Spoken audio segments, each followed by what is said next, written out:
I'm Kathleen Zegda. I'm with the Public Health Institute of Western Massachusetts, and we're going to share about the data and action support that's available at a regional level for CHEI. So for our part of the webinar, we're going to speak to who we are as regional data and action providers, an overview of the types of support we're able to offer, and then also give some information about how to contact us. So again, I'm with the Public Health Institute of Western Massachusetts, and so we are providing data and action support for Western Mass. And then in addition, we're working with the Coalition for a Healthy Greater Worcester to provide support for Central Massachusetts. And then the Metropolitan Area Planning Council, MAPC, is providing support for Eastern Massachusetts. So as I mentioned, I'm, again, at the Public Health Institute of Western Mass. I'm the Senior Director of Research and Evaluation. And my teammate, who is not here today, is Victoria Hill. And so we'll be working with Western Mass people, and then also Central Mass people as well, in collaboration with Casey Burns from the Coalition of a Healthy Greater Worcester. And then also one of our teammates who is here today as well, Leela Ramachandran.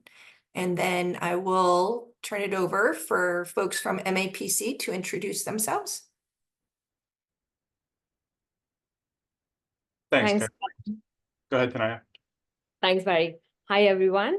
Great seeing you all here. My name is Tanaya Tonpe, and I work at the Metropolitan Area Planning Council as the public health planner. And like Kathleen mentioned, we'll be the data and action support providers for Eastern Massachusetts. And my colleague Claire is not in the webinar today, but she will also be working closely with us and providing support. Thanks, Tanaya. And just to introduce myself again to Barry Keppert. I'm the Director of the Public Health Department at MAPC and get to work alongside Tanaya and Claire for this wonderful work too. So back to you, Kathleen. Great, thank you. Okay, so now we have a poll, and so there should be a link that's being dropped in the chat, or you could go to menti.com and put in the code that you see at the top, and it'll prompt you to type in, what do you think of when you hear the phrase data to action? So we'd love to hear more from you all about what it means for you when we think about data to action, because the CHEI data is a wonderful data source, and really the hope is figuring out how it can be used to drive action. Great. So seeing practical movement, changing policies, informed, exciting. Keep it coming. A lot of policy change. So the larger words here in our word cloud are things that more people are speaking to.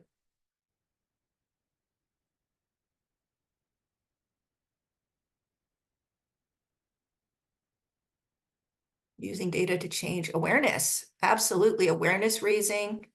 Exciting. I think it's exciting also.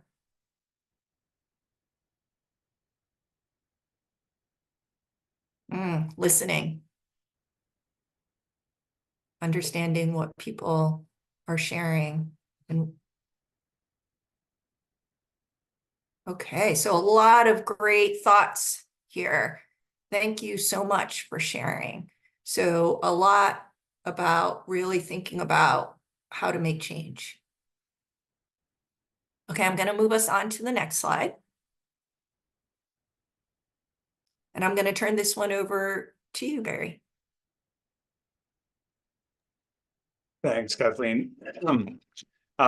Yes, so really wonderful thoughts about what this data to action support means too. And I think it's an important part of this work where none of us want this data to just sit somewhere and not be aware for others, but also not be connected to actions that we can take too. So as regional data action support, the three groups here, but also working with the Department of Public Health, will be available to help with data requests that you may have for a particular geography. So if you're interested in a certain city, a certain town, maybe work across a set of cities and towns or a county level, will be available for that part of it as well too. And then you may also have a community that might be a more a focus to you, one that you connect to from an identity or from a shared experience. And so we can think about looking at the data for that information. We can also provide support too, as if you want to bring this data. I think one of the points was around kind of listening and awareness. So if you want to bring this data to a particular place too, we can help with engagement to really kind of contextualize the findings. And I think that would bring often us bringing some greater familiarity with the data and the connections, but really wanting to defer to you all as being those folks that are closest to the experience and what's happening within those kind of communities that you're connected with. And then lastly, if you yourself are interested in other ways you'd want to explore how to use this data, what other resources, for example, is there other data that could be pulled in? Do we want to think about stories people tell in addition to the quantitative data? We're really willing to help and kind of be part of that and really think about it from that perspective of, we know for a lot of systemic issues and structural issues, not everybody has those same opportunities and supports, and in many cases face barriers in terms of getting at health equity. And so if there's ways that can kind of help draw that message out more and do that through the data, really great to help with that as well. Great, thanks, Barry. Thanks, Kathleen.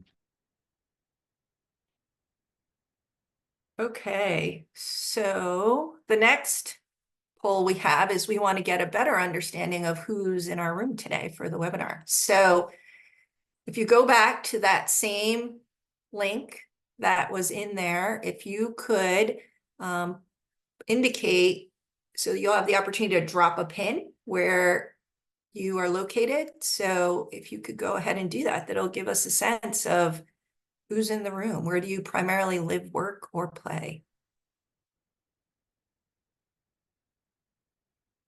We'll take a minute as people are doing that.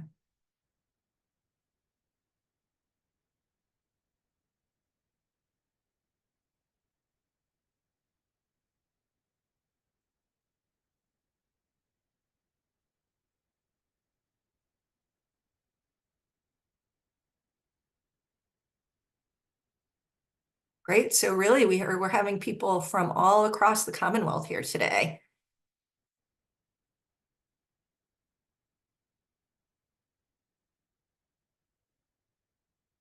Great, thank you. Okay, so I'm going to keep us going. It's wonderful to see the representation we have from all across the state here today. So as Barry had mentioned, part of what we're doing is providing data and action support through this. And so as part of our work with you all as TA providers or support providers, we'll be providing tailored guidance on how to use the CHES data to support action framework. So there's a framework that is developed. You can see in the visual, this framework that really centers equity, voice, power, community engagement, and collaboration in this model. And so we developed this as part of our work for CHES and the Root Cause Solution Exchange. And so we'll be using this as a framework as we work with you all to think about how you can use the CHEI data for action. And we'll work with you to think about what are ways to elevate the core values in this framework as you're thinking about how you're going to use data for action that centers health equity, community engagement and collaboration, sharing power, and lifting up community voice. There's a number of resources we've identified as part of the framework document.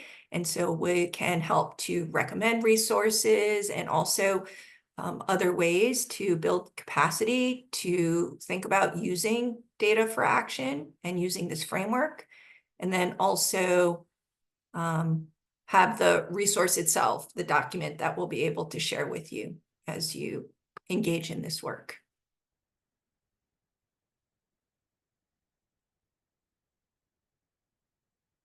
Okay, so we have another poll and would like to know, as you're thinking about taking action on the data, what kind of support would be helpful for you as you think about the CHEI data and using it to take action?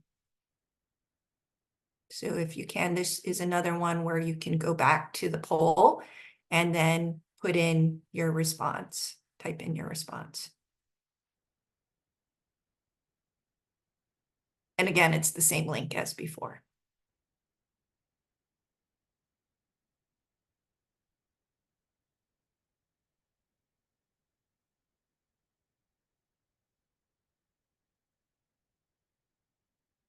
So we have meeting to discuss, connecting to others, ways to share out information like infographics,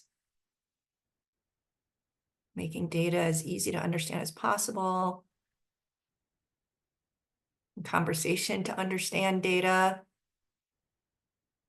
others interpreting the data, facilitate discussions around the data, use cases. These are great. Thank you so much for sharing. Sharing with the community, share with partners, make available on website.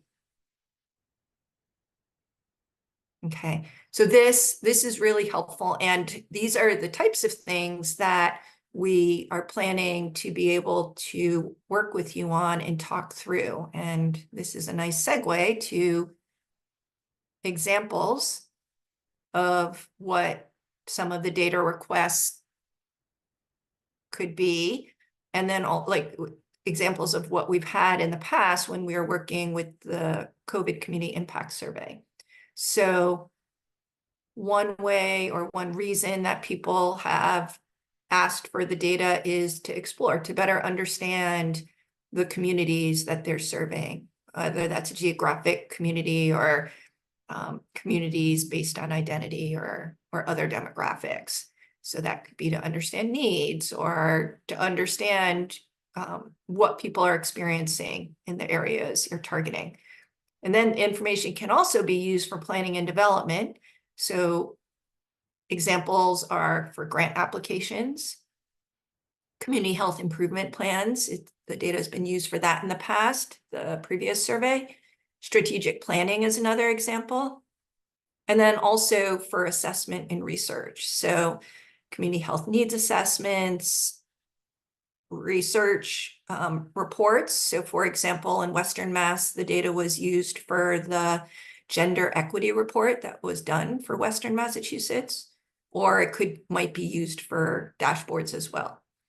And in terms of how the data might be provided to people who make these requests, I saw in the poll people interested in different data products. And so I saw infographics and also having it be accessible. And that's really important to us as well. So depending on your need, then we would work with you to be able to get you the data so that it will meet your needs. So in some cases in the past, and this is an example, it's been tables. In some cases, we've done an infographic. In some cases, it's been presentations. And in some cases, it's been data bites to help to disseminate information.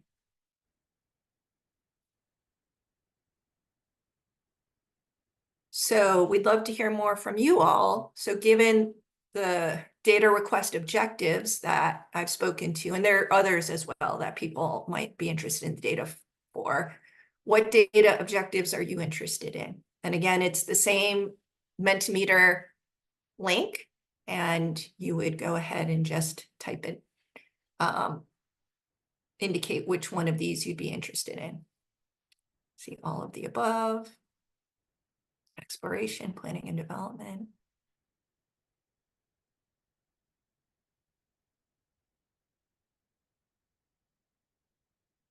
Don't know yet. And that we have a number of people in the past who weren't sure exactly how they were going to use the data, and that was part of what we talked through with them. Great. So it looks like a lot of people are thinking about for planning and development, and many people also about all of the above, in addition to some for assessment and research and exploration. Okay, Barry, I'm going to turn it back over to you. Thanks, Kathleen.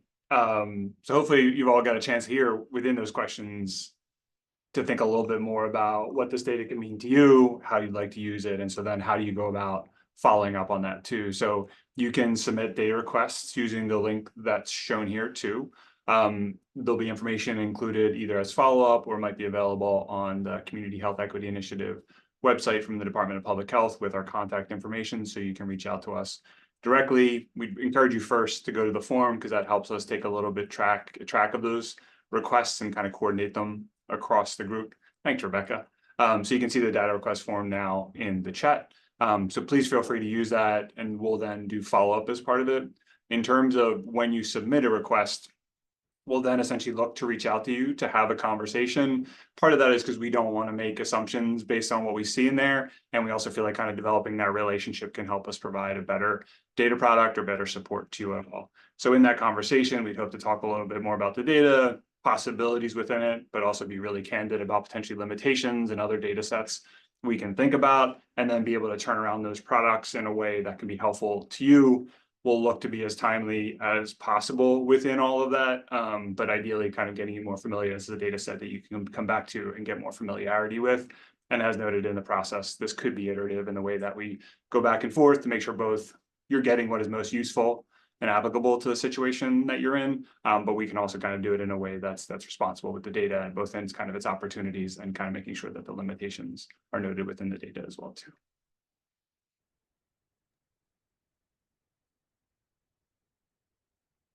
I think we might now go to the next slide.